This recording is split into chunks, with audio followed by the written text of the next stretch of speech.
Il y a une fenêtre sacrée avant que le monde ne se réveille complètement.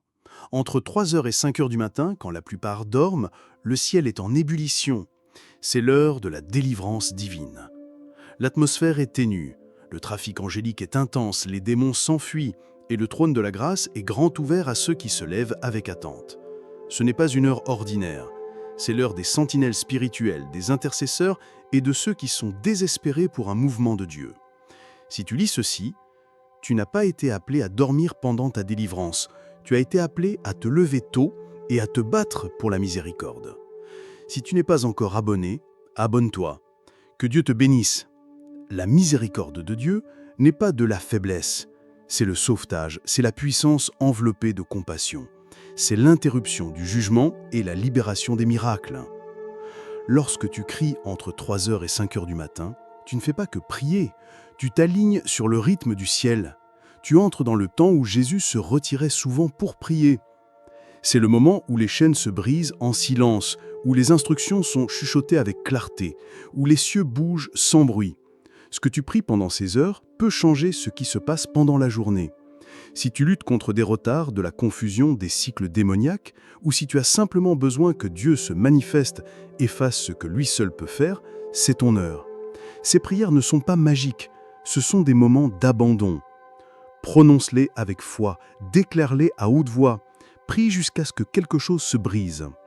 Car lorsque tu te lèves tôt pour trouver la miséricorde de Dieu, les miracles deviennent ta part. Commençons. 1. Prière pour la miséricorde sur ta vie. Lorsque tu te lèves entre 3 heures et 5 heures du matin, le monde est silencieux, mais le ciel est bruyant. C'est une heure sacrée où la miséricorde coule librement pour ceux qui la cherchent. Le genre de miséricorde qui fait taire l'accusateur et enlève le poids de la culpabilité. La miséricorde n'est pas seulement le pardon, c'est un bouclier divin. C'est la main tendue de Dieu qui dit « Je ne laisserai pas le jugement te consumer ». Beaucoup de croyants s'approchent de Dieu comme s'il était toujours en colère. Mais la miséricorde révèle un côté de lui qui se délecte de compassion. Le psaume 103:10 dit « Il ne nous traite pas selon nos péchés et ne nous rend pas selon nos iniquités ». Ce verset à lui seul devrait te réveiller avec des larmes aux yeux. Car si Dieu nous traitait selon nos fautes, aucun de nous ne tiendrait debout. Le fait que tu puisses te lever, respirer et invoquer son nom est la miséricorde en action. Mais la miséricorde n'est pas automatique. Il faut la demander, il faut la crier. L'aveugle aux portes n'a pas dit « Jésus, guéris-moi ». Il a crié « Fils de David, aie pitié de moi ». Pourquoi ? Parce que la miséricorde est la porte d'entrée des miracles. Lorsque tu pries pour la miséricorde aux premières heures du matin, tu ne fais pas que t'humilier, tu t'alignes sur le rythme du ciel. Tu entres dans le temps où Jésus se retirait souvent pour prier. C'est le moment où les chaînes se brisent en silence, où les instructions sont chuchotées avec clarté, où les cieux bougent sans bruit. Ce que tu pries pendant ces heures peut changer ce qui se passe pendant la journée.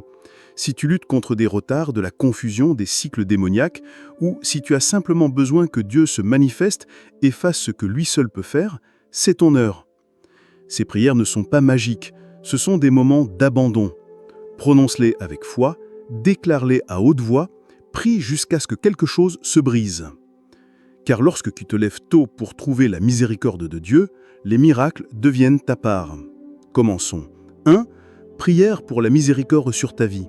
Lorsque tu te lèves entre 3 heures et 5 heures du matin, le monde est silencieux, mais le ciel est bruyant.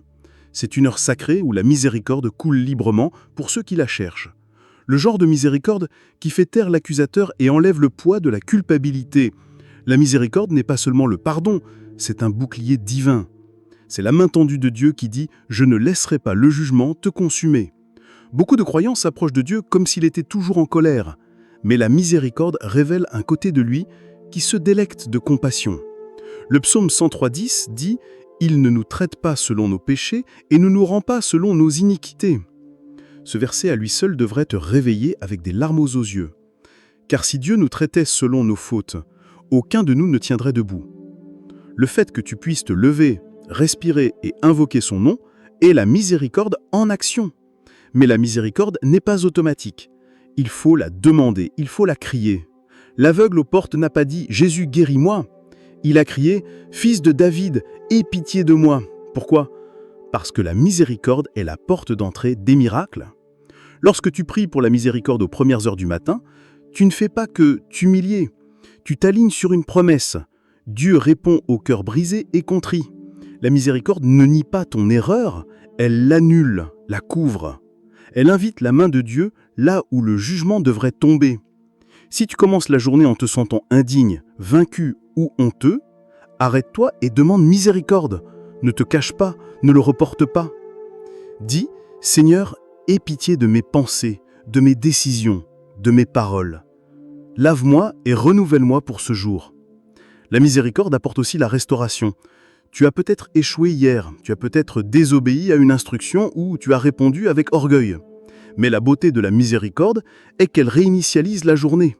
Tu n'as pas apporté la honte d'hier dans la lumière d'aujourd'hui. Entre 3h et 5h du matin, le ciel t'offre un nouveau départ. C'est pourquoi Lamentation dit que ces miséricordes sont nouvelles chaque matin. Ce n'est pas un langage poétique, c'est une réalité spirituelle.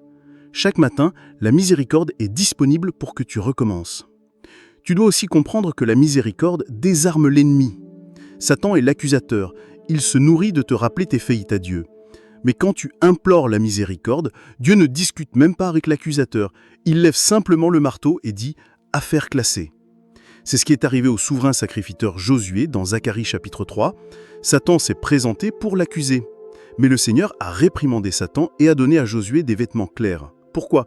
Parce que la miséricorde a triomphé sur le jugement. C'est ce qui se passe lorsque tu pries pour la miséricorde. Tu sors libre de la salle d'audience. Ne laisse pas la culpabilité te faire fuir Dieu. Ne laisse pas la honte te faire fuir Dieu. Cours vers lui. Prosterne-toi devant lui à 3h du matin et dis « Aie pitié de moi, Seigneur », non pas parce que je le mérite, mais parce que tu es miséricordieux. Ce genre de prière ne reste pas sans réponse. Elle invite la présence de Dieu à entrer dans ta vie d'une manière qui change tout. Lorsque tu commences tes prières matinales, commence par la miséricorde. Elle adoucit ton cœur, elle éclaire l'atmosphère entre toi et Dieu. Elle invite la guérison, la délivrance et la clarté. Elle fait de la place pour que Dieu agisse. La miséricorde est la porte. Les miracles sont ce qui suit. Lorsque tu demandes la miséricorde, tu ne montres pas de la faiblesse, tu montres de la sagesse. Car ceux qui reçoivent la miséricorde sont ceux qui sont en position de recevoir tout le reste. Maintenant que tu as demandé la miséricorde pour ta vie, la prochaine étape est de demander l'intervention divine. Car une fois que Dieu t'a couvert de sa compassion, il est prêt à agir en ta faveur de manière que tu n'aurais jamais imaginée. Entrons maintenant dans la prochaine prière matinale. L'intervention divine n'est pas aléatoire, elle est intentionnelle. C'est ce qui se passe lorsque le ciel interrompt la terre et transforme ce qui était destiné au mal en quelque chose de miraculeux. Apprenons maintenant à prier pour cela. 2. Prière pour l'intervention divine. Il y a des moments dans la vie où ta force ne suffit pas. Des moments où aucun effort, aucune planification ou aucune sagesse ne peuvent résoudre le problème qui se présente à toi. C'est dans ces moments que l'intervention divine devient ton seul espoir. Et le moment le plus puissant pour demander cette intervention est entre 3h et 5h du matin. Ce n'est pas de la superstition, c'est de l'alignement spirituel. C'est pendant ces heures de silence que le ciel écoute attentivement et répond avec urgence aux cris de ceux qui cherchent Dieu de tout leur cœur. L'intervention divine, c'est quand Dieu intervient dans ta situation et fait ce que personne d'autre ne peut faire. C'est quand il réorganise le résultat, quand il interrompt ce qui était destiné à te nuire et le transforme en quelque chose de bon pour toi, quand il met sa main entre toi et l'attaque. C'est ce que Moïse a vécu à la mer Rouge. Le peuple était piégé. L'ennemi s'approchait. La peur s'était emparée de leur cœur. Mais Dieu a dit à Moïse de lever son bâton et d'observer. Ce qui s'est passé ensuite était divin. Les eaux se sont séparées. L'impossible a fait son chemin. C'est ce que Dieu fait quand tu l'invites à entrer. Lamentation chapitre 3 verset 23 nous rappelle que ces miséricordes sont nouvelles chaque matin. Mais l'intervention divine est la preuve de cette miséricorde. Lorsque tu te réveilles et que tu dis « Père, entre dans ma vie », tu ne demandes pas seulement du réconfort, tu demandes au ciel de prendre le contrôle. L'intervention divine n'est pas passive, c'est Dieu qui répond avec du feu. Ce sont des missions angéliques qui sont envoyées, ce sont des réponses soudaines, ce sont des complots cachés qui sont révélés. C'est le danger qui est écarté sans que tu le saches. Souvent, nous menons des batailles spirituelles en utilisant des outils naturels. Nous parlons, nous nous stressons, nous pleurons. Mais le jeûne et la prière matinale ouvrent un royaume d'autorité spirituelle qui libère le mouvement divin. Certains problèmes ne bougeront jamais tant que tu n'entres pas dans cette heure matinale et que tu ne déclares pas « Dieu intervient ». Tu ne supplies pas, tu prends ta place en tant qu'enfant de Dieu et tu demandes l'aide de ton Père. Jésus avait l'habitude de prier tout le matin, non pas parce qu'il avait besoin de force, mais parce qu'il connaissait le pouvoir de s'aligner avec le ciel avant que la journée ne commence.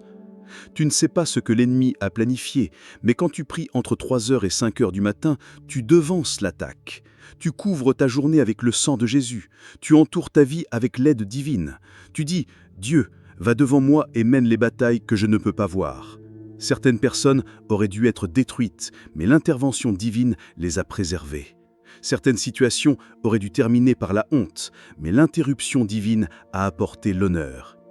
Et il y a des saisons où tu es à une prière de Dieu pour qu'il change complètement l'histoire. C'est pourquoi tu ne dois pas dormir pendant ta percée, tu dois te lever tôt et l'appeler.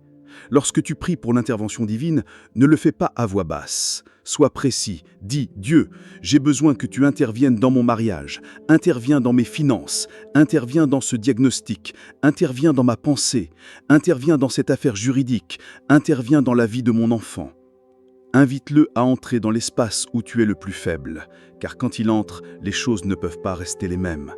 L'intervention divine ne vient pas toujours comme tu l'attends. Parfois, il écarte la tempête. Parfois, il te donne la paix au milieu d'elle. Parfois, il change les gens autour de toi. Parfois, il te change toi. Mais quoi qu'il en soit, c'est toujours pour le bien, toujours avec sagesse, toujours en ta faveur. Alors, fais-lui confiance, non seulement pour qu'il se présente, mais pour qu'il le fasse à sa manière. Tandis que tu cries pour l'intervention divine, crois que le ciel est déjà en train de répondre. Les anges bougent, les chaînes se secouent, le chemin est préparé. Dieu n'est pas en retard, il n'est pas loin. Il est proche de ceux qui l'invoquent avec sincérité. Et quand il interviendra, même l'ennemi saura que Dieu t'a favorisé. Maintenant que tu as invoqué l'intervention divine, tu dois aussi te positionner pour marcher dans son abondance. L'aide divine apporte souvent une faveur divine, le genre de faveur qui ouvre des portes, libère la provision et change l'atmosphère autour de toi. Passons maintenant à la prochaine prière matinale. C'est heure de prier pour une faveur inexplicable. Pas une faveur que tu as gagnée, une faveur qui te trouve. C'est le genre de faveur que la miséricorde libère. Apprenons à prier pour cela. 3. Prière pour les faveurs inexplicables. Lorsque la miséricorde divine touche ta vie, elle ne te laisse pas vide. L'un des plus grands signes que la miséricorde est à l'œuvre est la faveur. La faveur ne se gagne pas. Ce n'est pas quelque chose que tu peux forcer ou manipuler. La faveur, c'est Dieu qui se penche vers toi. C'est son plaisir qui repose sur ta vie. Et quand tu te lèves tôt le matin entre 3h et 5h du matin pour chercher son visage, tu ne demandes pas seulement de l'aide, tu entres dans une atmosphère où la faveur coule freely. Entre dans une atmosphère où la faveur coule freely. C'est l'heure où Dieu met son sel sur ta journée. Psaume 5, 12 dit « Certainement, Seigneur, tu bénis le juste, tu l'entoures de ta faveur comme un bouclier. » Cela veut dire que la faveur n'est pas seulement une porte ouverte, c'est aussi une protection divine. Elle te couvre avant la réunion, elle va devant toi avant que la décision ne soit prise. La faveur, c'est ce qui fait que les gens te choisissent sans savoir pourquoi. C'est ce qui te donne des opportunités que tu n'as pas demandées. C'est ce qui adoucit les cœurs des hommes envers toi sans explication. Beaucoup de chrétiens passent leur vie à lutter pour être remarqués, à s'efforcer d'être approuvés, désespérés de validation. Mais la faveur fait taire l'effort. Elle apporte le repos à l'équation. Lorsque la faveur de Dieu est sur ta vie, ton nom est mentionné dans des endroits où tu n'es jamais allé. Des ressources te trouvent, l'aide te localise. Et ce que tu n'as pas pu accomplir par tes propres forces, Dieu l'accomplit par une seule parole. Une seule matinale de faveur peut changer ce que 10 ans de travail n'ont pas pu changer. Mais la faveur doit être gérée. Ce n'est pas une permission pour l'orgueil, c'est une invitation à un but. Dieu ne t'accorde pas la faveur pour que tu sois célèbre. Il l'accorde pour que sa volonté puisse se mouvoir plus rapidement à travers ta vie. C'est pourquoi tu dois te lever tôt et la demander. « Seigneur, entoure-moi de faveur, que ceux que je rencontrerai aujourd'hui voient ce que tu vois. que les portes qui étaient fermées commencent à s'ouvrir, que chaque interaction porte le parfum du ciel. La faveur est aussi une défense. Lorsque les accusations arrivent, la faveur parle plus hauteur. Lorsque la concurrence surgit, la faveur te distingue. Lorsque les gens conspirent pour t'abattre, la faveur t'élève plus hauteur. C'est pourquoi Satan se bat contre la faveur, parce qu'il sait que lorsqu'elle est sur ta vie, même ses plans commencent à s'écrouler. La faveur de Dieu est une armure spirituelle. Ce n'est pas de la chance aléatoire, c'est une stratégie divine. Pour marcher dans une faveur inexplicable, ta posture doit rester humble. N'oublie jamais qui a ouvert la porte. N'oublie jamais qui a touché leur cœur. N'oublie jamais qui t'a amené dans la pièce. Donne gloire à Dieu pour chaque percée, chaque approbation, chaque opportunité. Ne laisse pas la faveur te rendre arrogant. Laisse-la te rendre plus abandonné. Car plus tu le loues, plus il te confie et te donne un plus grand accès. Il est aussi important de prier pour la faveur sur tes enfants, ta famille, ton business et ton ministère. Couvre ta maison chaque matin avec cette déclaration. Dis, Seigneur, alors que le soleil se lève, que la faveur se lève sur mon nom, qu'elle me protège dans les réunions, qu'elle trouve ma demande, qu'elle repose sur les noms de mes enfants en classe, qu'elle suive mes mains tandis que je travaille, qu'elle me permette d'entrer dans des réunions où la réponse est oui avant que je parle. Lorsque tu vis dans la faveur divine, tu arrêtes de courir après ce qui ne t'est jamais assigné. Tu commences à traverser des portes que Dieu a préparées. Tu arrêtes de forcer ton chemin et tu commences à discerner où la grâce existe déjà. C'est le pouvoir de la prière matinale. Elle réinitialise ton attention, libère la clarté et invite la faveur à faire le travail que tu ne peux pas faire. Alors aujourd'hui, ne demande pas seulement que les portes s'ouvrent, demande la faveur divine pour les traverser. Demande à Dieu de faire de ta présence un aimant pour sa bonté. Demande-lui de rendre sa miséricorde visible dans chaque conversation, dans chaque transaction et dans chaque plan, et fais confiance à sa faveur qui parlera lorsque ta voix ne suffira pas. Maintenant que tu as prié pour la faveur, il est temps de porter cette même attente sur ta maison. La prochaine prière matinale nous mènera dans le domaine de la restauration familiale. Car la miséricorde ne s'arrête pas à toi, elle coule à travers toi. Elle touche les liens du sang, elle guérit ce qui a été brisé pendant des générations. Prions maintenant pour que la miséricorde de Dieu entre dans chaque pièce de ta maison et restaure ta famille. 4. Prière pour la restauration familiale. Il y a un genre de douleur que les mots ne peuvent pas guérir. Les blessures familiales sont profondes. Ce ne sont pas seulement des désaccords, ce sont des trahisons, des silences, des absences et des malentendus qui façonnent la façon dont nous aimons et faisons confiance. Et pourtant, la miséricorde de Dieu ne se limite pas aux individus. Sa miséricorde a toujours eu l'intention de toucher les générations. Lorsque tu te lèves pour prier entre 3 et 5 heures du matin, tu ne plaides pas seulement ta propre cause, tu plaides pour ta lignée. Tu invites le ciel à faire ce qu'aucune séance de thérapie ou réunion de famille n'a pu accomplir. La restauration commence à genoux. Ésaïe chapitre 58 verset 12 dit que ton peuple reconstruira les ruines anciennes et relèvera les fondations anciennes. Tu seras appelé réparateur de brèches, restaurateur de verues pour y habiter. Ce verset est plus que poétique. C'est une image prophétique de ce qui se passe lorsque tu intercèdes pour ta famille. Les ruines représentent les choses dont plus personne ne parle. Les fondations sont les valeurs qui étaient autrefois fortes, mais qui ont été perdues en cours de route. Lorsque tu pries, Dieu commence à reconstruire ce qui a été enterré dans le silence. La restauration familiale n'est pas toujours bruyante, elle commence en silence dans des prières murmurées, lorsque tous les autres dorment encore. Elle commence lorsque quelqu'un ose briser le cycle. Lorsque quelqu'un dit « La colère se termine avec moi, l'amertume se termine ici. Je ne permettrai pas que la division définisse l'histoire de ma famille. » La miséricorde rend cela possible. La miséricorde adoucit les cœurs endurcis. Elle ouvre les portes fermées. Elle apporte la guérison dans l'air, même lorsque personne ne parle. Lorsque tu pries tôt le matin, demande à Dieu de visiter chaque cœur de ta famille.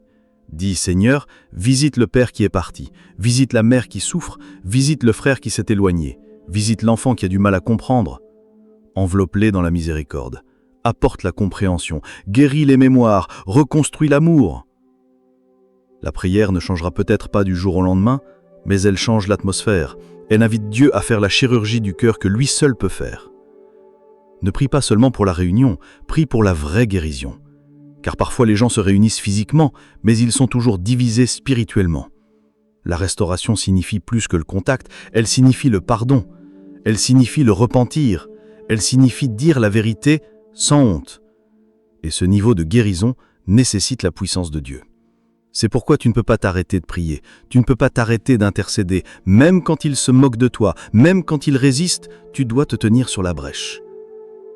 Il y a de la miséricorde disponible pour ta famille, une miséricorde qui transcende des années de silence, une miséricorde qui peut toucher le cœur d'un père dans une autre ville, une miséricorde qui ramène les prodigues à la maison. Mais quelqu'un doit se lever tôt et la demander. Quelqu'un doit dire « Dieu, restaure ce qui est brisé en loup. Ne laisse pas la colère avoir le dernier mot. Ne laisse pas le divorce être notre héritage. Ne laisse pas le manque de pardon écrire notre avenir. Réécris notre histoire avec grâce. » Ce ne sera peut-être pas évident. Tu es peut-être le seul à prier, le seul à croire. Mais souviens-toi de ceci. Dieu honore ceux qui intercèdent. Job a prié pour ses amis et Dieu a restauré sa fortune. Moïse s'est tenu sur la brèche pour un peuple rebelle et Dieu leur a pardonné. Tes prières ne sont pas vaines. Elles abattent des murs spirituels même si tu ne les vois pas encore. Tu peux aussi oindre ta maison le matin. Parcours chaque pièce, prononce des paroles de paix dans chaque coin, déclare la restauration sur les conversations qui n'ont pas encore eu lieu.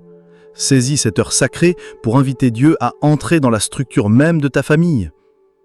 Il n'est pas seulement le Dieu de ton âme, il est le Dieu de ta maison. Et ce qu'il restaure, personne ne peut le détruire. Tandis que tu continues à prier, ne porte pas seulement le poids de la restauration, mets-le à ses pieds. Laisse Dieu être l'architecte de la guérison. Laisse-le décider du moment et du processus. Toi, reste simplement disponible, reste sur la muraille. Continue de déclarer la miséricorde jusqu'à ce que les fissures commencent à guérir. Maintenant que ta famille est couverte par la prière, la prochaine prière doit t'accompagner tout au long de la journée. C'est une chose d'avoir la paix à la maison, mais le monde extérieur est plein de batailles invisibles. La prochaine étape est de demander à Dieu de te protéger dans tous tes allées et venues. La protection divine n'est pas un espoir, c'est une alliance. Passons maintenant à la prochaine prière et demandons à Dieu de nous protéger surnaturellement pour la journée qui arrive. 5. Prière pour la protection divine. Chaque nouveau jour apporte des chemins inconnus. Même si votre emploi du temps semble routinier, le royaume spirituel n'est jamais au repos. Dans l'obscurité, des plans sont tracés pour contrecarrer le propos de ceux qui marchent dans la lumière. Mais quand vous vous levez tôt pour prier entre 3 et 5 heures du matin, vous ne faites pas seulement saluer le matin, vous le sécurisez. Vous placez le nom du Seigneur comme une bannière sur votre vie. Vous demandez le genre de protection que ni système d'alarme ni garde de sécurité ne peut fournir. Psaume 121, verset 8 dit « Le Seigneur veillera sur ton départ et ton retour, dès maintenant et pour toujours. » Ce n'est pas une phrase poétique, c'est une promesse d'alliance. Dieu ne vous protège pas seulement dans les grandes urgences, il veille sur chaque détail, chaque voyage, chaque conversation, chaque décision. Quand vous priez pour protection divine, vous entrez dans cette promesse. Vous dites « Dieu, je ne sais pas ce que cette journée me réserve, mais je sais qui me soutient. » La protection divine est plus que la sécurité physique, c'est une couverture spirituelle. C'est le retard qui vous fait éviter un accident. C'est le sentiment soudain dans votre esprit qui vous fait éviter une mauvaise décision. C'est la porte fermée qui ressemble à un rejet, mais qui s'avère être une protection. Les premières heures de prière, vous accédez à ce niveau de défense divine. Avant que l'ennemi ne puisse mettre ses plans en mouvement, vous avez déjà envoyé les anges en mission. Lorsque vous priez pour protection, soyez spécifique, protégez votre pensée, demandez à Dieu de garder vos pensées, protégez votre bouche, demandez-lui de guider vos paroles, protégez vos pas, demandez-lui de vous guider là où la paix et le but s'alignent. Protège votre famille, votre maison, votre lieu de travail, vos plans. Dites, Seigneur, que n'aucune arme forgée contre moi ne prospère aujourd'hui, qu'aucun piège caché ne me surprenne, qu'aucune parole prononcée contre moi ne prenne racine. L'une des aspects les plus puissants de la protection divine, c'est l'invisible. Il y a des dangers que vous n'avez jamais connus parce que la miséricorde les a interceptés. Ce conducteur imprudent que vous n'avez jamais croisé, cette trahison qui n'est jamais arrivée à vos oreilles, ce virus qui a traversé votre corps, cette réunion qui a été annulée avant qu'elle ne nuise à votre réputation. Lorsque vous priez tôt le matin, vous priez à l'avance. Vous semez de la sécurité dans les heures qui suivent. Ce genre de protection est aussi lié à le discernement. Dieu ne vous protège pas toujours en éliminant le danger, parfois, il vous donne la sagesse pour l'éviter. Cette voix dans votre esprit, cette hésitation soudaine, ce besoin inexplicable d'attendre, ne sont pas des coïncidences, ce sont des chuchotements de miséricorde. Et elles s'aiguisent aux premières heures du matin, lorsque votre esprit est à l'écoute et que le monde est encore silencieux. Vous devez aussi comprendre que la protection divine ne signifie pas que rien de difficile n'arrivera. Ça signifie que vous ne passerez pas par là seul. Ça signifie que ce que l'ennemi voulait pour vous détruire, Dieu l'utilisera pour vous promouvoir. Pensez à Joseph. Il a été jeté dans une puite, faussement accusé et emprisonné. Mais à chaque étape du chemin, Dieu était avec lui. Il a été protégé dans un but, protégé pour un appel plus haut. Alors ne priez pas seulement pour la sécurité, priez pour l'alignement. Priez pour que sa protection serve votre destin. Que tout ce que Dieu a permis vous rapproche de lui et vous garde dans sa volonté. Dites « Seigneur, protège-moi des distractions, des détours, des retards qui semblent être des bonnes opportunités. Cache-moi dans ta présence, garde-moi avec ton esprit, entoure-moi d'anges. » Que mon nom soit prononcé dans les tribunaux des cieux comme quelqu'un marqué par la protection divine. Au début de votre journée, rappelez-vous que vos pas ne sont pas aléatoires, ils sont ordonnés. Alors marchez avec confiance, non pas dans votre force, mais dans l'ombre du Tout-Puissant. Peu importe où vous allez aujourd'hui, vous n'êtes pas seul. Celui qui veille sur Israël ne dort ni ne sommeille.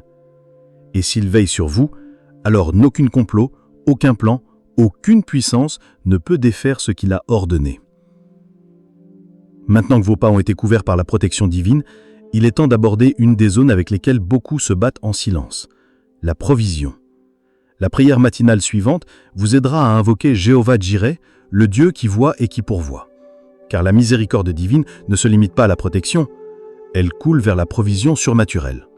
Passons maintenant à la prochaine prière et demandons à Dieu de satisfaire tous vos besoins avec une provision miraculeuse. 6. Prière pour la provision surnaturelle. La provision est plus que d'avoir de l'argent en main, c'est d'avoir ce dont vous avez besoin quand vous en avez besoin, dans la mesure exacte que Dieu a ordonnée. Lorsque vous priez entre 3 et 5 heures du matin, vous entrez dans une fenêtre sacrée où l'économie du ciel l'emporte sur les systèmes terrestres. Vous demandez à Dieu non seulement de pourvoir, mais de libérer ce que personne d'autre ne peut donner. Ce genre de provision n'est pas limité au salaire, aux revenus ou aux gains commerciaux, c'est une source divine qui apparaît même lorsque la source semble invisible. Philippiens chapitre 4 verset 19 dit « Et mon Dieu pourvoira à tous vos besoins selon sa richesse en gloire en Jésus-Christ. » Pas certains besoins, mais à tous, pas en selon votre capacité, mais selon sa gloire. Lorsque vous vous levez tôt pour prier, c'est ce que vous réclamez. Que votre provision ne vienne pas d'un salaire, d'un client ou d'une personne, elle vient de la gloire. La gloire ne s'épuise jamais, La joie n'est pas un sentiment, c'est une force spirituelle. Et quand tu apprends à la libérer chaque matin, les démons perdent leur pouvoir de t'intimider. Passons maintenant à la prochaine prière et découvrons comment recevoir et protéger la joie divine au début de chaque journée. 8. Prière pour la joie divine. La joie n'est pas un luxe pour les personnes heureuses, c'est une arme pour les guerriers spirituels. La joie divine ne se base pas sur ton humeur ou tes circonstances. C'est une force surnaturelle qui t'est donnée par Dieu lui-même. Néhémie chapitre 8, verset 10 dit « La joie du Seigneur est votre force ». Cela signifie que lorsque tu te lèves pour prier entre 3 et 5 heures du matin, tu ne fais pas que survivre à la journée, tu reçois de la force à travers la joie pour la conquérir. La joie est l'un des fruits de l'esprit. Cela signifie qu'elle ne se gagne pas, elle est produite en restant connectée au Saint-Esprit. Le monde offre un bonheur qui s'estompe avec les mauvaises nouvelles, mais Dieu offre une joie qui demeure, même lorsque tu es au milieu d'une tempête. Lorsque tu te lèves tôt et que tu commences ta journée dans la présence de Dieu, tu positionnes ton âme pour recevoir cette joie. Elle peut commencer comme un murmure, mais elle grandira pour devenir un son de victoire dans ton esprit. Beaucoup de croyants vivent sous un nuage de lourdeur et ils ne savent pas pourquoi. C'est parce qu'ils ont laissé les circonstances définir la musique. Elle surgit du plus profond de ton esprit et repousse le poids du désespoir. Tu peux avoir des factures impayées et toujours avoir de la joie. Tu peux faire face à la pression et continuer à rire, car la joie n'est pas une négation des problèmes, c'est une déclaration que Dieu est toujours en contrôle. La joie guérit. Elle guérit ton esprit en changeant ton attention. Elle guérit ton corps en libérant la paix. Proverbe 17, 22 dit « Un cœur joyeux est un bon remède ». C'est pourquoi l'ennemi essaie de te voler la joie en premier, car s'il peut épuiser ta joie, il peut affaiblir ta résistance. Mais si tu protèges ta joie tôt le matin, tu gagnes déjà les batailles avant qu'elles ne commencent. Lorsque tu pries pour la joie, demande à Dieu de la restaurer là où elle a été perdue. Dis « Seigneur, restaure la joie de mon salut. Rappelle-moi qui tu es. Rappelle-moi le chemin que tu m'as fait parcourir. Rappelle-moi que quoi qu'il arrive aujourd'hui, tu es avec moi. Laisse la joie jaillir comme une chanson dans mon cœur. Laisse-la devenir ma force quand je me sens faible. Laisse-la devenir ma lumière quand les ténèbres essaient de s'emparer de moi. La joie te donne aussi le pouvoir d'endurer. Hébreux chapitre 12, verset 2 dit que Jésus a enduré la croix à cause de la joie qui l'attendait. La joie n'enlève pas la croix, elle te donne la force de la porter sans te briser. Elle donne un but à ta douleur et de la clarté à ton processus. Ce genre de joie n'est pas bruyant. Il ne ressemble pas toujours à une danse, parfois il ressemble à une confiance tranquille, à une espérance ferme et à un feu intérieur qui ne s'éteint pas. Tu peux aussi libérer de la joie dans ta journée en la déclarant dans ta maison. Dis « Aujourd'hui est un jour de joie. Quoi qu'il arrive, je choisis la joie. Peu importe qui me déçoit, je garde ma joie. Peu importe ce qui manque, je me réjouirai dans le Dieu de mon salut. » Laisse cette confession modeler ton attitude, tes réponses et ta perspective. La joie te rend inébranlable. La gratitude est l'un des moyens les plus rapides d'activer la joie. Commence ta prière matinale en remerciant Dieu, pas seulement pour des grandes choses. Remercie-le pour ton souffle, pour une nouvelle opportunité, pour sa fidélité. À mesure que tu rends grâce, la joie commence à jaillir et ce qui semblait lourd auparavant commence à s'alléger. Ta posture change, tes yeux commencent à voir le bien à nouveau. Protège ta joie tout au long de la journée. Ne permets pas que les conversations te la volent. Ne permets pas que les gros titres ou le stress du travail te l'enlèvent. Porte-la comme une armure. Revêt-toi de la... Porte-la comme un vêtement et rappelle-toi que la joie n'est pas facultative, elle est essentielle. Tu es plus fort quand tu es joyeux. Tu es plus dangereux pour l'enfer quand tu es rempli de louanges. Maintenant que la joie s'est éveillée dans ton esprit, il est temps de concentrer ton attention sur ton but, car la joie n'est jamais occasionnelle. Elle fournit tes ressources. Elle te rappelle que tu as été créé pour quelque chose de plus. La prière matinale suivante se concentrera sur l'alignement de tes pas avec la mission divine, car les miracles sont toujours des percées. Parfois, le plus grand miracle est de marcher avec audace dans le but que Dieu a mis dans ta vie. Passons maintenant à la prochaine prière et demandons la clarté et l'alignement pour ton but divin. 9. Prière pour l'alignement avec le but et les portes miraculeuses. Le but n'est pas quelque chose sur lequel tu tombes par hasard. C'est quelque chose que Dieu révèle couche après couche, dont le lieu secret.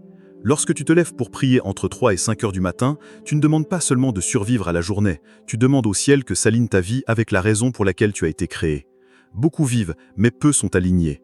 L'alignement, c'est quand tes pensées, tes décisions et tes relations commencent à correspondre à la direction que Dieu a écrite pour toi. Et lorsque l'alignement se produit, les miracles ne sont plus rares, ils deviennent attendus. Jérémie chapitre 29 verset 11 dit « Car je sais les plans que j'ai pour vous, déclare le Seigneur, des plans de prospérité et non de malheur, des plans pour vous donner un avenir et un nom. » Cette promesse n'est pas passive, c'est une invitation à suivre le plan de Dieu au-dessus du tien. La prière matinale est l'endroit où ta volonté se tait suffisamment pour écouter la sienne. C'est là que tes distractions perdent leur grippe et que ton esprit se penche vers lui. Tu commences à demander, non pas ce que je veux faire, mais Seigneur, que veux-tu faire avec moi ?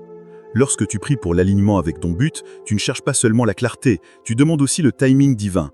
Certaines portes que tu veux traverser sont réelles, mais ce n'est pas encore le moment. D'autres portes semblent trop difficiles à ouvrir, mais une seule parole de Dieu peut tout changer. C'est là que les miracles entrent en jeu. Le but ouvre le chemin, mais les miracles accélèrent le voyage. Lorsque tu es en alignement, ce qui prenait des années peut arriver en quelques jours. Des connexions arrivent, des ressources apparaissent, des opportunités surgissent sans que personne ne puisse s'en attribuer le mérite. Demande à Dieu d'aligner tes pensées avec sa pensée.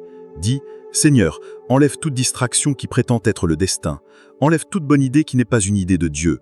Aide-moi à discerner entre le travail occupé et les tâches éternelles. Montre-moi où investir mon temps, avec qui marcher et quoi lâcher. Que mon yas soit enraciné dans ton plan, pas dans la pression ou l'orgueil. Je ne veux pas courir après ce qui a l'air impressionnant, je veux marcher dans ce qui a un poids éternel.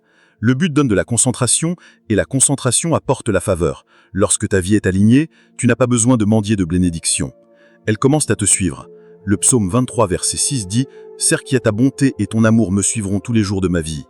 C'est le résultat de marcher en alignement. Tu n'as pas à manipuler, tu n'as pas à forcer, tu n'as qu'à marcher fidèlement et les miracles te trouveront en cours de route. Certaines personnes ont du mal à voir des miracles parce qu'elles prient dans une direction tout en marchant dans une autre.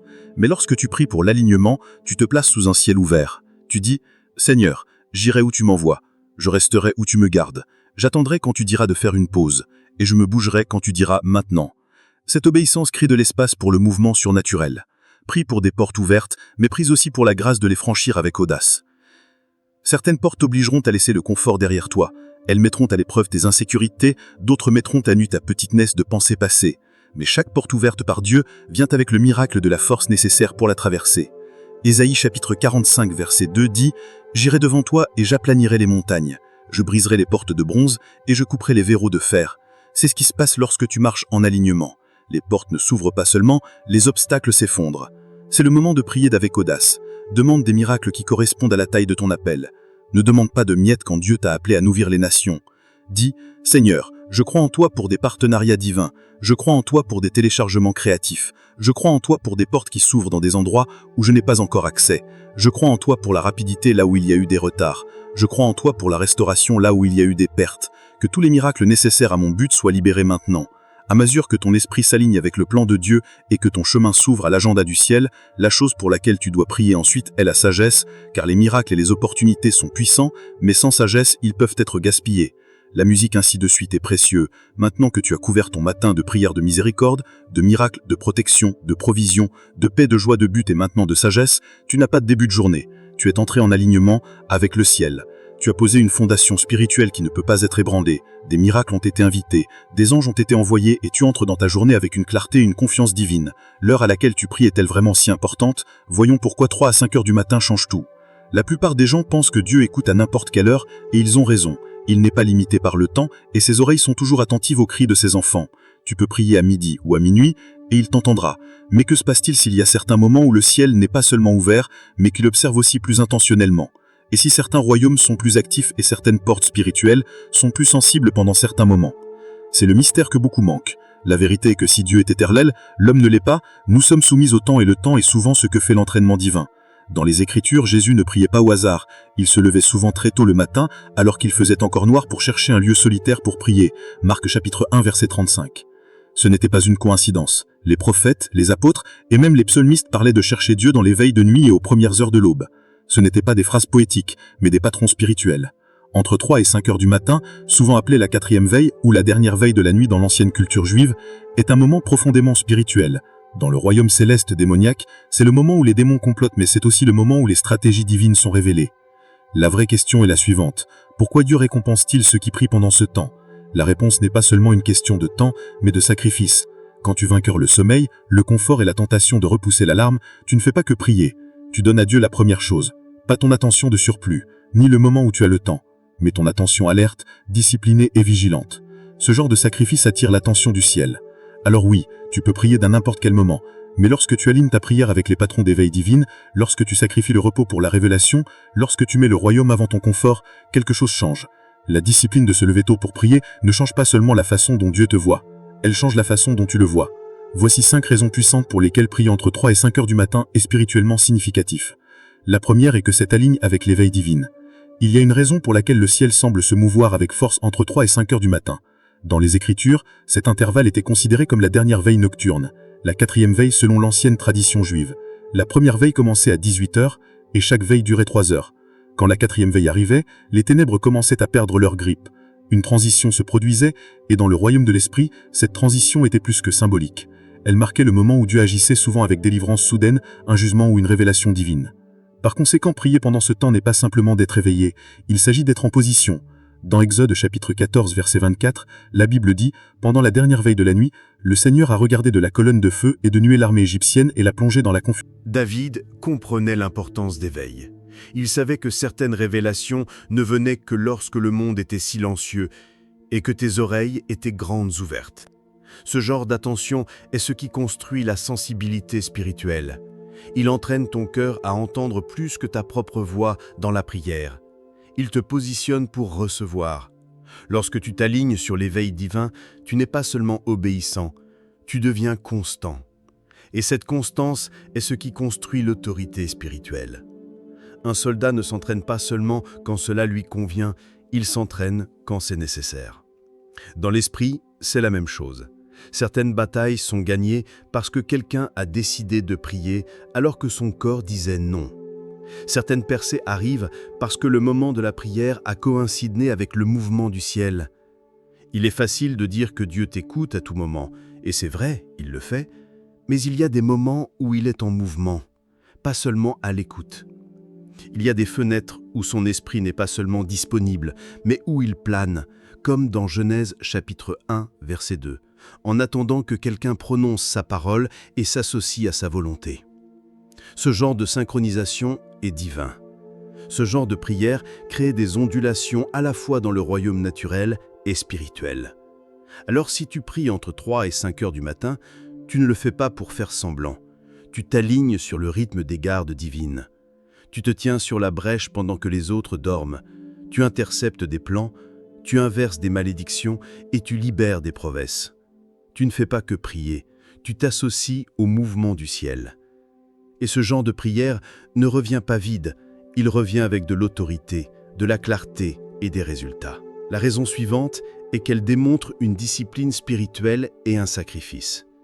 Il y a quelque chose de sacré chez la personne qui se réveille pendant que le reste du monde dort, non pas parce qu'elle est meilleure, mais parce qu'elle est prête à renoncer au confort pour la communion.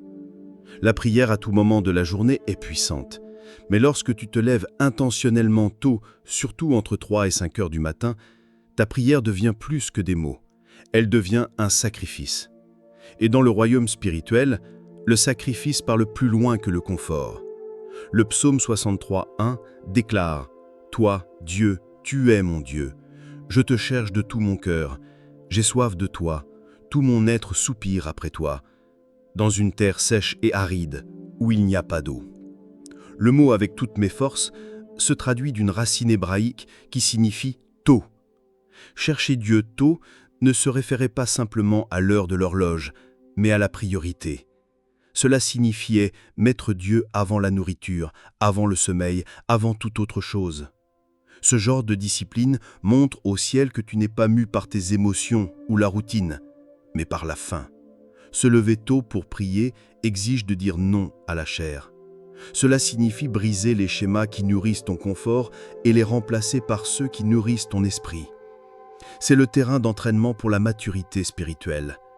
Lorsque tu éteins l'alarme à 3h30 du matin et que tu t'assieds dans l'obscurité pour murmurer des prières que personne d'autre n'entend, Dieu prend note. L'ennemi prend note aussi parce que maintenant tu ne réagis plus aux problèmes. Tu développes ta capacité avant que la tempête n'arrive. Tu ne pries pas par désespoir, mais par préparation.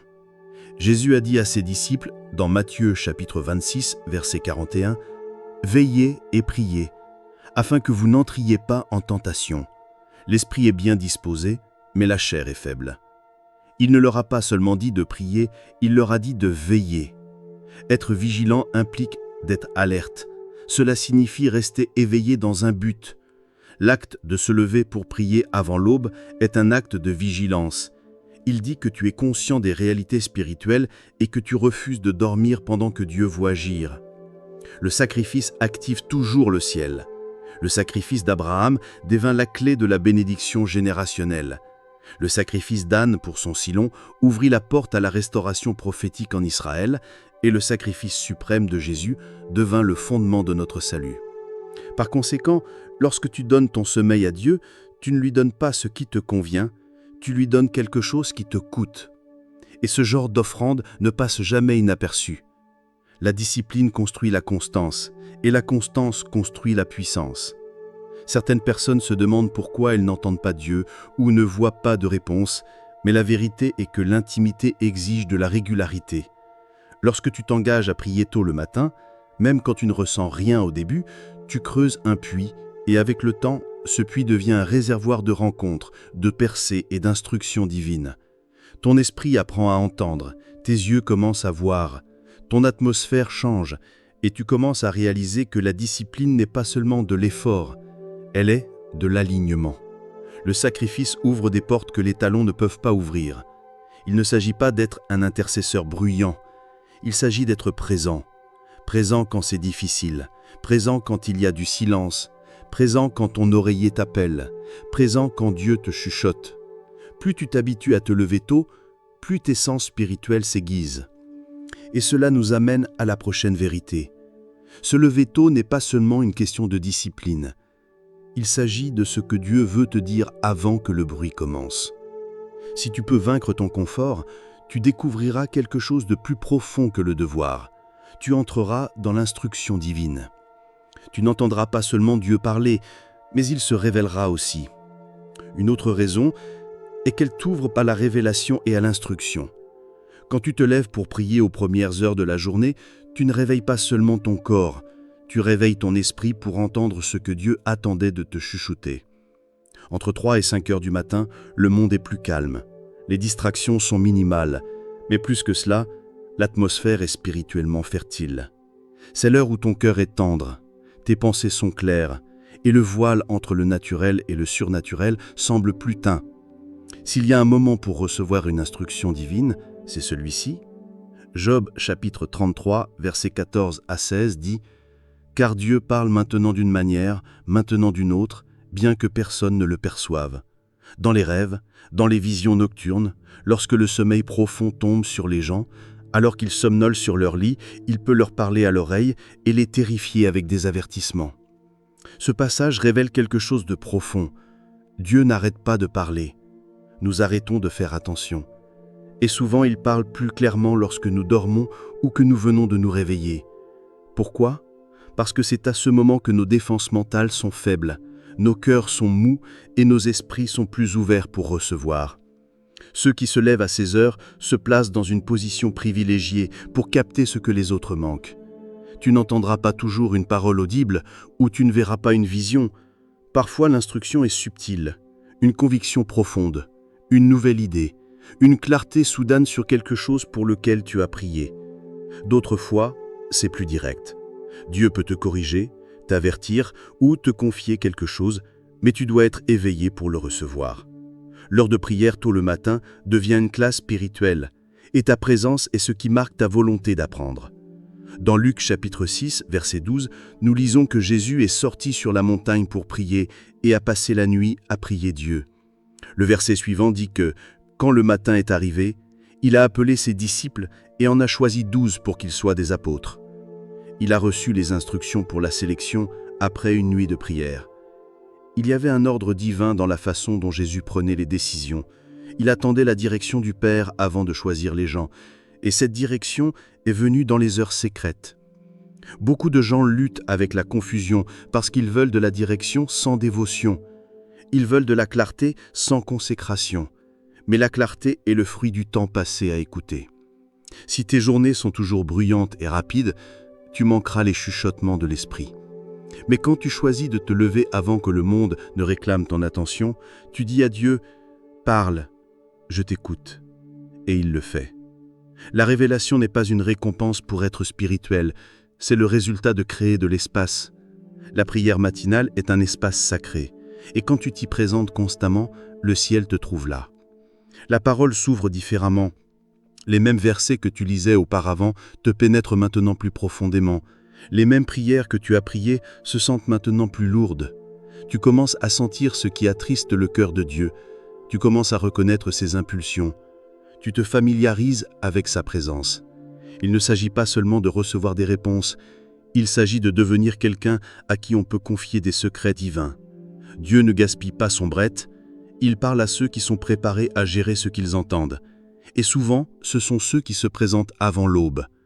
Ils ne tentent pas d'être religieux, ils ont simplement faim. Et quand tu portes une révélation, tes pas sont ordonnés. Tu ne bouges pas à l'aveuglie, tu bouges avec instruction. Tu deviens comme les fils d'Issachar dans 1 Chroniques chapitre 12 verset 32, d'hommes qui comprenaient les temps et savaient ce que Israël devait faire. Ce genre de discernement ne naît pas dans le chaos, il naît dans le calme. Et le calme du matin est le terrain parfait pour que les instructions divines prennent rené. À mesure que tu commences à faire de la place pour la prière dans ce temps sacré, tu commenceras à sentir qu'une autre dimension s'ouvre non seulement pour que tu entres à l'écoute, mais pour que tu commandes. Car la prière tôt le matin ne change pas seulement ta vie, elle change ton atmosphère. Et c'est là où nous allons aller maintenant. Ce qui se passe quand tu devances la journée dans la prière est plus profond que beaucoup de croyants ne le réalisent. Ça change tout. Voyons une autre raison. Ça change l'atmosphère spirituelle avant que le monde ne se réveille. Quand tu te lèves dans le calme du matin et que tu commences à prier, tu ne passes pas simplement un moment de dévotion personnelle. Tu ordonnes l'environnement qui t'entoure. La plupart des gens pensent que les malédictions générationnelles ne sont brisées que par de puissants services religieux ou de longues sessions de libération. Bien que cela soit important, beaucoup négligent l'un des outils les plus puissants et les plus intimes que Dieu nous a donnés, La veille matinale. Le temps entre 3h et 5h du matin n'est pas seulement stratégique pour ta vie personnelle, mais c'est un terrain sacré pour traiter avec les autels familiaux, les schémas ancestraux et les cycles de longue date qui se sont transmis à travers ta lignée. Ce sont les heures où tu ne fais pas que prier pour toi-même, tu te tiens debout au nom de ceux qui t'ont précédé et de ceux qui viendront après toi. Le chapitre 20, verset 5 de l'Exode parle de la façon dont les péchés des pères peuvent affecter la 3e et la 4e génération. Ce n'est pas seulement un langage poétique, c'est une loi spirituelle. Les décisions prises par tes ancêtres, qu'elles proviennent de l'idolâtrie, de l'occultisme, de l'effusion de sang, de l'immoralité ou des pactes avec des esprits, peuvent rester actives jusqu'à ce que quelqu'un se lève pour y renoncer. Et le moment le plus puissant pour le faire est lorsque le royaume spirituel est le plus alerte. Entre 3h et 5h du matin, les autels démoniaques sont souvent renforcés et les destins sont manipulés par des accords ancestraux qui sont toujours en vigueur parce qu'ils n'ont pas été réduits au silence. Mais lorsqu'un croyant se lève pendant cette heure pour intercéder et se repentir au nom de sa lignée, quelque chose de puissant commence à se produire. Le sang de Jésus commence à parler plus fort que n'importe quel autel ancestral. Il ne s'agit pas seulement de briser des chaînes, il s'agit de les remplacer par des bénédictions. Dieu cherche quelqu'un dans chaque lignée qui se lèvera tôt et dira « Cela se termine avec moi ». Quelqu'un qui priera comme Néhémie dans le chapitre 1, verset 6, confessant non seulement ses péchés, mais aussi ceux de ses pères. Quelqu'un qui se tiendra debout comme Daniel dans le chapitre 9, s'identifiant à son peuple et criant pour la miséricorde générationnelle. La veille matinale est le moment où la délivrance ancestrale commence. Et ce sont 5 raisons pour lesquelles c'est le moment le plus puissant pour le faire. Examinons-les une par une. La première chose à noter est que les autels ancestraux sont plus actifs entre minuit et l'aube. Le monde spirituel fonctionne sur un calendrier, tout comme le monde naturel. Pendant que la plupart des gens dorment, entre minuit et 5h du matin, le royaume spirituel est tout sauf silencieux. Cet intervalle est l'une des périodes les plus actives, à la fois pour l'activité angélique et les transactions démoniaques. Et en ce qui concerne la servitude ancestrale, c'est le moment où les autels démoniaques liés à ta lignée deviennent plus évidents. Les esprits générationnels ne se reposent pas. Ils sont anciens, stratégiques et patients. Ils attendent que les schémas se répètent, que les portes restent ouvertes et que personne dans la famille ne se lève pour prier. Et lorsque la maison reste dans le silence spirituel pendant la 4e veille, ils continuent à fonctionner sans contrôle. Les autels ancestraux ne sont pas des structures physiques que tu peux toujours voir. Ce sont des plateformes spirituelles établies par des pactes, des rituels et des accords faits par ceux qui sont venus avant toi. Ces pactes peuvent avoir été faits par ignorance, désespoir, rébellion ou même par tradition culturelle. Mais qu'ils soient intentionnels ou non, ils donnent aux esprits une base légale pour affliger, tarder et détruire les membres d'une lignée. C'est pourquoi tu vois des familles avec des schémas répétés de mort prématurée, de divorce, de stérilité, de pauvreté, d'addiction ou de tourment mental. Ce n'est pas seulement de la malchance, c'est la preuve que quelque chose a parlé dans l'esprit et que personne ne l'a fait taire. Les Écritures nous montrent que les autels parlent. Dans Genèse chapitre 4, verset 10, Dieu a dit à Caïn « La voix du sang de ton frère crie vers moi depuis la terre ». Si le sang peut crier, les pactes qu'il représente le peuvent aussi. C'est ce que font les autels ancestraux. Ils prononcent des accusations, ils demandent la punition, ils demandent que les cycles continuent. Mais lorsqu'un croyant se réveille pendant la 4e veille et qu'il commence à prier, se repentir et renoncer à ses anciens accords, un autel plus haut commence à parler. Le sang de Jésus prononce une meilleure voix. Il prononce de la miséricorde, il prononce de la rédemption et il fait taire toutes les autres voix.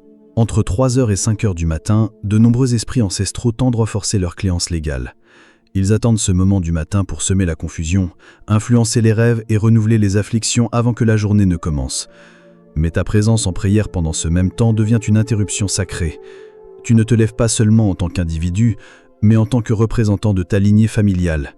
Tu deviens celui qui dit « Cet autel ne parlera plus » et le ciel ranore cette voix. Dieu répond à des prières qui brisent le pacte et qui sont faites avec connaissance, repentance et persistance. C'est pourquoi l'intercession ancestrale n'est pas seulement une prière générale, c'est une guerre ciblée. Tu t'attaques à des problèmes spécifiques à ta lignée, tu nommes les schémas, tu te repens au nom de tes ancêtres, tu renonces à tous les accords faits avec des esprits qui ne sont pas de Dieu. Tu brises la pouvoir des mots prononcés par ceux qui t'ont précédé, des mots qui ont invoqué des malédictions, promis la loyauté à des idoles ou invité des esprits impurs à entrer dans la lignée familiale. Et tout cela devient encore plus puissant lorsque c'est fait pendant l'heure où ces esprits essaient d'agir. La veille matinale te donne un avantage. Tu ne te réveilles pas après l'attaque, tu l'interromps avant qu'elle commence. Tu réclames ton héritage avant qu'il ne soit enterré sous la douleur d'une autre génération. Tu te tiens entre ce qui a été et ce qui pourrait être. Ce genre d'autorité n'est pas basé sur le volume, c'est basé sur le timing et l'alignement.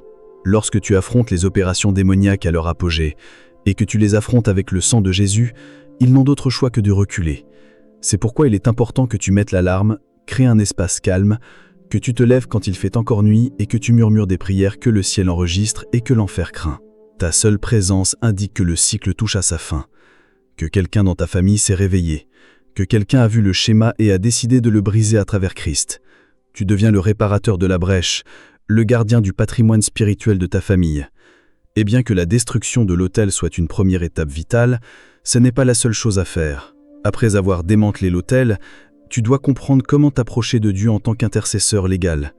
Tu dois entrer dans les tribunaux du ciel au bon moment et plaider non seulement ton cas, mais celui de ta lignée. C'est là que nous allons aller ensuite.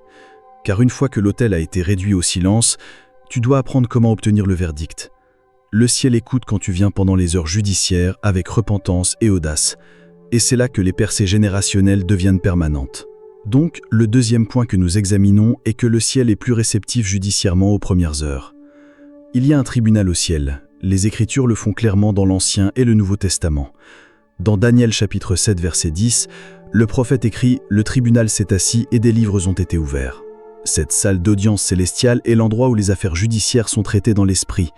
Elle n'est pas motivée par l'émotion ou le désespoir, mais par l'alliance, le témoignage, le repentir et l'autorité du sang du Christ. Si tu veux traiter la servitude ancestrale de manière efficace, tu dois l'aborder comme une affaire judiciaire. Tu ne plaides pas en te basant sur tes sentiments, tu plaides en te basant sur la justice de Jésus et la vérité de la parole de Dieu. La matinée peut tôt est le moment où cette salle d'audience est particulièrement active. Entre 3h et 5h du matin, des transactions spirituelles ont lieu. C'est le moment où les verdicts sont rendus, les alliances sont examinées et les esprits tentent de plaider pour un accès continu aux familles. Les démons ne tourmentent pas juste pour le plaisir de le faire. Ils opèrent en se basant sur des fondements légaux. Qu'il s'agisse de péchés non repentis, de malédictions non brisées ou d'accords ancestraux, ils cherchent toujours quelque chose qui leur donne une permission de rester. C'est pourquoi prier pendant ce temps est plus que demander une bénédiction. C'est présenter ton cas devant le juge de toute la terre. Dans Luc chapitre 18, Jésus raconte une parabole sur une veuve persistante qui continuait à venir voir un juge pour obtenir justice. Elle ne suppliait pas, elle faisait appel. Elle comprenait que la justice exigeait de la constance. Et finalement, le juge a statué en sa faveur. Jésus a utilisé cette histoire pour nous montrer le pouvoir de la prière persistante dans la dimension judiciaire. La prière matinale te place dans la même position que cette veuve. Tu ne fais pas que crier. Tu fais appel à un juge juste en lui demandant d'inverser les verdicts démoniaques et de réécrire le futur de ta lignée.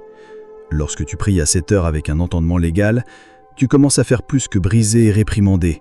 Tu commences à confesser. Tu reconnais les péchés de tes ancêtres, non pas pour porter la culpabilité, mais pour annuler les réclamations de l'ennemi. Tu renonces à leurs pactes, tu annules leurs accords et tu proclames ton alignement avec la croix. Ce genre de prière a un impact différent parce qu'il est redressé dans la loi spirituelle. Il dit à l'ennemi que son affaire a été classée grâce au sang de Jésus. Hébreux 12, verset 24 dit que le sang de Jésus parle mieux que le sang d'Abel. Cela signifie que lorsque tu apportes le sang du Christ dans ton intercession, il parle sur ta lignée familiale. Il parle de miséricorde là où le jugement était attendu. Il parle de restauration là où des malédictions avaient été activées. Mais tu dois être éveillé pour invoquer ce sang. Tu dois arriver tôt dans cette salle d'audience quand les livres sont ouverts et que les jugements sont rendus. Ton apparition tôt le matin indique au ciel que tu es prêt à te présenter comme un intercesseur légal. Ce n'est pas un événement unique. Parfois tu devras revenir à cet endroit chaque jour, surtout lorsque la servitude dans ta lignée a duré des générations. Chaque fois que tu pries, chaque fois que tu te repens et que tu déclares la parole, tu construis une case dans l'esprit. Enfin, l'ennemi perd tout droit légal de rester et le ciel émet un verdict final. La liberté. Maintenant que tu entends la nature légale de l'intercession tôt le matin, il est important de suivre l'exemple de ceux dans les Écritures qui ont parcouru ce chemin avant nous. Ils savaient comment prier, non seulement pour leurs besoins, mais pour la sanité de toute leur nation. La révélation suivante montre comment tu dois suivre leur schéma. Car la délivrance générationnelle ne concerne pas seulement le langage des tribunaux, elle concerne l'alignement avec la posture du cœur des intercesseurs bibliques qui se sont tenus sur la brèche pour leur famille et leur nation. C'est vers quoi nous nous dirigeons ensuite. Lorsque tu te lèves tôt pour prier pour la délivrance de ta famille, tu ne fais rien de nouveau. Tu entres dans l'ancien chemin des intercesseurs, qui ont compris le poids de l'intercession. Les hommes et les femmes des Écritures savaient que leur famille, leur ville et leur nation n'avaient pas seulement besoin de bénédictions personnelles, elles avaient besoin de quelqu'un qui prendrait la responsabilité en prière pour ce qui avait mal tourné bien avant leur temps. Ces intercesseurs bibliques ne priaient pas seulement pour eux-mêmes, mais au nom de toute leur lignée, et ils le faisaient tôt, de manière constante et avec une profonde humilité. Néhémie est l'un des exemples les plus clairs. Dans Néhémie chapitre 1, versets 6 et 7, il dit « Prête attention et ouvre tes yeux pour écouter la prière que ton serviteur te fait jour et nuit, pour tes serviteurs, le peuple d'Israël. Je confesse les péchés que nous, les Israélites, y compris moi-même et la famille de mon père, avons commis contre toi. » Néhémie ne se repentait pas seulement de ses péchés personnels, il incluait la maison de son père. Ce genre de prière exige de la maturité et de la clarté spirituelle. Elle reconnaît que le désastre n'a pas commencé avec toi, mais que la guérison peut commencer avec toi. Daniel a fait la même chose. Dans Daniel chapitre 9, verset 4, il a commencé sa puissante prière de repentance nationale en disant « J'ai prié le Seigneur mon Dieu et j'ai confessé ». Ce qui a suivi était une reconnaissance profonde et honnête des péchés commis par son peuple à travers les générations. Il ne s'est pas séparé d'eux. Il a pris leur fardeau. Il savait que l'intercession exigeait l'identification. Et tout comme Néhémie, il ne demandait pas une promotion personnelle, il demandait à Dieu de restaurer ce qui avait été perdu à cause de la rébellion générationnelle. Job est un autre modèle puissant. Au chapitre 1, verset 5, il se levait tôt le matin pour offrir des holocaustes pour chacun de ses enfants. Il disait « Peut-être mes enfants ont-ils péché et maudit Dieu dans leur cœur. » Job intercédait de manière préventive. Il n'attendait pas que les problèmes arrivent, il se tenait sur la brèche chaque matin, comprenant que la prière d'un père pouvait couvrir ceux dont ses enfants ne savaient même pas qu'ils avaient besoin. Ces offrandes matinales étaient des boucliers spirituels. Ces âmes nous montrent qu'il y a un schéma dans les Écritures. C'est le schéma de se lever tôt, c'est le schéma d'inclure les autres dans ta repentance. C'est le schéma de prendre en charge ce que tu n'as pas commencé, mais tu es prêt à le terminer. Ce genre de prière a du pouvoir parce qu'il reflète le cœur de Jésus lui-même. Quand il est allé à la croix, il n'a pas seulement porté ton péché, il a porté le poids des générations. Et quand tu te lèves tôt pour prier pour ta famille, tu fais écho à ce même amour. Tu deviens le prêtre de ta maison. Tu jettes un pont entre un passé brisé et un avenir racheté. L'intercession tôt le matin n'est pas une formule, c'est une posture. Il s'agit de se présenter devant Dieu comme Néhémie, Daniel et Job, brisés, honnêtes et pleins d'espoir. Il s'agit de croire que ta prière peut changer le cours de l'histoire de ta famille. Et en le faisant, tu commences à voir les schémas se briser. Tu commences à réaliser que le cycle des retards s'arrête avec toi, que la dépendance ne se transmet pas, que la peur perd son emprise. Tu ne fais pas que prier, tu reconfigures l'ADN spirituel de ta famille. C'est le poids et la beauté de l'intercession ancestrale. Mais au-delà du repentir et de l'alignement avec les Écritures, il y a quelque chose de plus que Dieu t'invite à faire dans cette heure sacrée. Il ne s'agit pas seulement de briser l'ancien, il s'agit de prévenir le nouveau. Car lorsque tu te lèves tôt, tu ne fais pas seulement face à hier, tu interceptes aujourd'hui. Tu arrêtes les schémas démoniaques avant qu'ils ne se manifestent. Et c'est exactement ce que nous allons faire maintenant. Tu vas apprendre comment la prière matinale brise le cycle avant même que la journée ne commence. Il y a un principe spirituel qui régit grande partie du monde visible. Tout ce qui n'est pas confronté continue. Les schémas se répètent non pas parce qu'ils sont puissants, mais parce que personne ne les arrête. Les cycles générationnels de peur, de maladie, d'addiction, d'échec ou de retard sont comme des routines spirituelles qui continuent de se répéter jusqu'à ce que quelqu'un les interrompe avec l'autorité divine. La prière matinale, surtout entre 3 et 5 heures du matin, te donne cette autorité. Elle te met en avant sur la journée, elle te place en position d'agir avant l'ennemi. L'erreur que beaucoup de gens commettent est de réagir à la guerre spirituelle après qu'elle a commencé. Ils remarquent la lourdeur l'après-midi, la confusion sur leur lieu de travail ou la soudaine instabilité émotionnelle. Mais à ce moment-là, la bataille est déjà entrée dans leur espace. L'intercession matinale change le scénario. Elle vous met à l'offensive. Lorsque vous vous levez tôt et priez avant que la journée ne commence, vous démantelez le plan avant que l'ennemi n'ait la chance d'agir. Vous déracinez le plan avant qu'il se manifeste. Vous n'êtes pas pris au dépourvu. C'est vous qui donnez le premier coup. Le psaume 5, verset 3 dit « Le matin tu entends ma voix. Le matin, je te présente mes requêtes et j'attends avec impatience. Ce verset ne montre pas seulement le bon timing, il montre une stratégie. David a compris que le matin était le meilleur moment pour poser les fondations de la journée. Il n'attendait pas que les problèmes apparaissent, il plantait la prière à l'avance et attendait ensuite que Dieu réponde. C'est ce que vous faites lorsque vous priez pendant la 4e veille. Vous annulez ce qui a été planifié dans l'obscurité et vous établissez la lumière sur votre chemin. Beaucoup de cycles qui se répètent dans les familles prennent de force grâce au renforcement quotidien. Une journée de frustration se transforme en une semaine de retard.